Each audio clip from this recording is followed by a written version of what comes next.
आज मैं आपको बताऊंगा मोबाइल में कीबोर्ड साउंड किस तरह बंद कर सकते हैं। अभी मैं मोबाइल में कीबोर्ड पर कुछ टाइप कर रहा हूं तो आवाज़ आ रही है।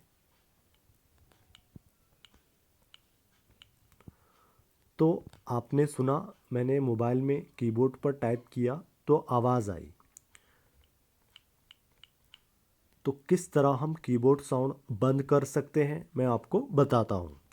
सबसे पहले आपको कीबोर्ड के ऊपर सेटिंग का आइकन दिख रहा होगा, इस पर क्लिक करना है और फिर प्रिफरेंसेस पर क्लिक करना है। उसके बाद यहाँ पर नीचे आकर साउंड ऑन की प्रेस, इसे बंद कर देना है इस तरह। और अब मैं बैक आ जाता हूँ और अब दोबारा टाइप करता हूँ कीबोर्ड पर।